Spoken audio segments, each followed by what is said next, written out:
के महासंग्राम में वादों और जीत के दावों का दौर जारी है। कल एसपी कैंडिडेट अजित प्रसाद ने नामांकन किया।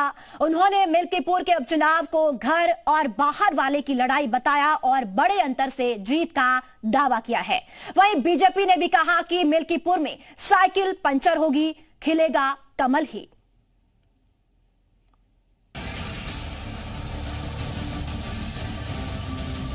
मिल्कीपुर उपचुनाव को लेकर सभी की निगाहें टिकी हैं। बीएसपी के वॉक ओवर के बाद यहां मुख्य मुकाबला बीजेपी और एसपी के बीच है और दोनों ही दल यहां दलित वोट बैंक के सहारे जीत की उम्मीद लगाए हैं। एसपी उम्मीदवार अजित प्रसाद ने नामांकन दाखिल कर दिया है और बड़े ही अंतर से अपनी जीत का दावा किया। उन्होंने कहा कि बीजेपी ने बाहर का प्रत्याशी उतारा है। हम सारे लोग मजबूती से तैयार हैं और यहाँ समाजवादी पार्टी जीतेगी और बहुत बड़े अंतर से जीतेगी। जहाँ कल आपने खुद देखा कि बाहरी को उतारा गया, उनको कैंडिडेट नहीं मिला। सपा सांसद अवधेश प्रसाद का कहना है कि जो बाहर के लोग आए हैं ये चुनाव के बाद दिखाई नहीं पड़ेंगे, केवल अवधेश प्रसाद और अजित प्रसाद ही दिखाई पड़ेंगे। वो लोग जान रहे हैं ये मंत्री जी आवा हम ही चुनाव तई, अब चुनाव के बाद क्यों दिखाई न पड़े, और दिखाई पड़ेगा अवधेश प्रसाद दिखाई पड़ी है, और दिखाई पड़ेगा तो अजीत प्रसाद दिखाई पड़ी है, और दिखाई पड़ी है समाजवादी पार्टी वर्कर दिखाई पड़ी है। ये एक को दिखाई वाले नहीं भाई। मिल्कीपुर में एसपी के जीत के दावे पर बीजेपी ने भी पलटवार किया है। डिप्टी सीएम केशव प्रसाद मौर्य ने कहा कि मिल्कीपुर उपचुनाव में साइकिल का पंचर होना तय है, तो ब्रजेश पाठक बोले जीत बीजेपी उम्मीदवार चंद्रभान पासवान की ही होगी। समाजवादी पार्टी की साइकिल पंचर होना तय है। वहाँ से भाजपा के जो हमारे प्रत्याशी चंद्रभान पासवान जी हैं वो बहुत बड़े अंतर से मिल्कीपुर विधानसभा का उपचुनाव जीतने जा रहे हैं। हम चुनाव घोषणा का उसी दिन स्वागत किए थे। लोग इनकी असलियत समझ चुके हैं, कलई खुल चुकी है। ये सब झूठ बोल करके वोट हासिल करते हैं, गुमराह करते हैं।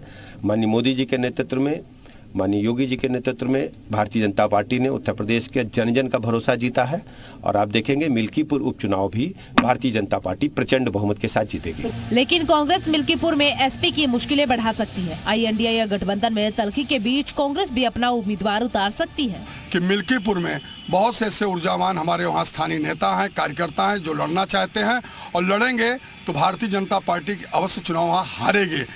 लोकसभा चुनाव के दौरान यूपी में कांग्रेस और एसपी ने मिलकर उम्मीदवार उतारे थे, लेकिन विधानसभा उपचुनाव के दौरान एसपी ने कांग्रेस से किनारा कर लिया था। ऐसे में अब अगर कांग्रेस अपना उम्मीदवार मिल्कीपुर में उतारती है तो एसपी की राह मुश्किल हो सकती है। ब्यूरो रिपोर्ट, जी मीडिया।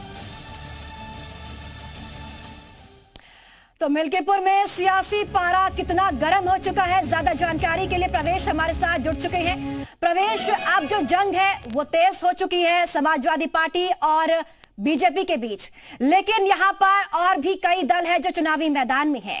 अब सियासी पारा कितना गर्म है, जंग कितनी तेज है, बताइए। देखिए, आपको बता दें कि मिल्कीपुर का जो महासंग्राम है वो जारी है। आज जो है बीजेपी के जो प्रत्याशी हैं चंद्रभान पासवान, वो जो है नामांकन दाखिल करेंगे और उस नामांकन दाखिल करने से जो है मिल्कीपुर पेट्रोल पंप के पास एक बड़ी जनसभा का आयोजन किया गया है। जनसभा में जो है प्रदेश अध्यक्ष भूपेंद्र सिंह आएंगे और एक बड़ी जनसभा को संबोधित करेंगे। यही नहीं, उनके साथ आधा दर्जन से ज्यादा मंत्री भी होंगे जो कार्यक्रम में शामिल रहेंगे। और अगर बात करें तो जो लगातार प्रत्याशी बढ़ते जा रहे हैं, हालांकि जो है इसके पहले जो चंद्रशेखर आजाद है उनकी पार्टी ने जो है कल एक उम्मीदवार उतारा है जो कि सपा के बागी नेता है सूरज चौधरी। वो आज भी नामांकन कर सकते हैं, आज नहीं किए तो कल निश्चित तौर पर वो नामांकन करेंगे। तो कहीं न कहीं जो चुनावी समीकरण है वो लगातार जो है बढ़ता जा रहा है और मिल्कीपुर में बीजेपी भी जो है अब इस सीट को जो है किसी भी कीमत पर जो है चुनाव जीतने के लिए तैयार है। लेकिन देखने वाली बात यह है क्या बीजेपी लोकसभा हार का बदला ले पाएगी या सपा का कायम रहेगा राज। जी बिल्कुल प्रवेश, बहुत शुक्रिया आपका जानकारी साझा करने के लिए।